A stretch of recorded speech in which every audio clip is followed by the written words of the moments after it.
My name is Kelley Champagne, and I have a very handsome son named Micah Champagne, who is 9 years old and has severe hemophilia A. We were not diagnosed till he was 8 months old. We went through child abuse allegations. My son had fallen on a hard toy, and the next day his chest was completely purple. We went to the doctor first, and he called Child Protective Services to have someone come out and question us and send us to do full body skeletal x-rays and everything. And then they referred us to the ER to do some blood work and some other things. 9 hours later, after sitting in the ER, they say, your son has hemophilia. Hemophilia A, which is what Micah has, is missing clotting factor number 8.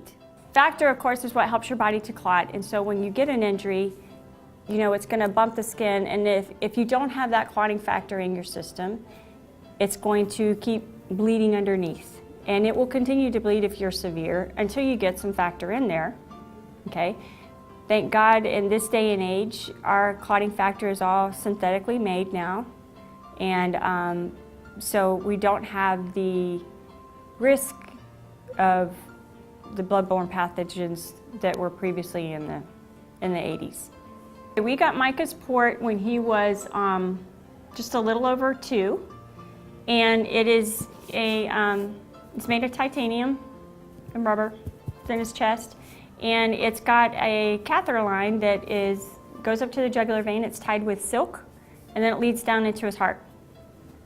And it is a godsend if you've had instances in the ER that we had where we were up to 9 needle sticks before we could get factor in. He just had too small of veins. And we infuse 3 times a week now, Monday, Wednesday, Friday, and that way we don't have to worry about going to the ER every time he gets hurt or whatever. We're on a prophylaxis, and that way we are preventing any damage as well because he is severe. And it's a good regimen to be on because he can pretty much do whatever he wants to do. Now, of course, on days that are not a normal prophy day and he's got an activity, we may infuse as well, just to keep him covered. But that's the nice thing about having a port and being able to do it from home is, yeah, if he's wanting to do something extra that day, we can go ahead and infuse and he'll be fine. Now, as Micah's gotten older, he's gone to hemophilia camp. He knows he's not the only child with hemophilia. He thinks it's so cool that everybody else has hemophilia. And we have met a dear friend who is 20-something years old. Me as a mom, I'm like, what was it like for you growing up? How did you do things? Asked him a million questions, and he took to Micah. It's just the bond and the comfort and the support that you get from people being at these meetings and stuff. And of course, HFA is on a totally different level, I think, than some of the local chapters.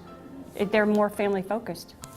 I am a single mom, and I want to encourage all the moms out there that even though it's hard, you can still do it. My son not only has severe hemophilia A, he also has a growth hormone deficiency. He has to get shots for every night. He has cyclic neutropenia, and he has Asperger's, which out of all of those that I could pick, I would pick hemophilia because it's something that I've learned to manage, and I know that he'll be okay, and I can give him a shot, and pretty much everything's all right.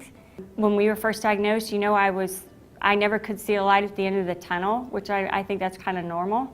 But I mean, my child has done rock climbing and soccer and baseball and basketball, and I'm going to let him experience everything in the world I can, you know, within reason. I'm not going to let him get in a wrestling match, but because he's a kid, and he's a kid first, and he needs to experience that stuff. That shouldn't be taken away just because he has hemophilia.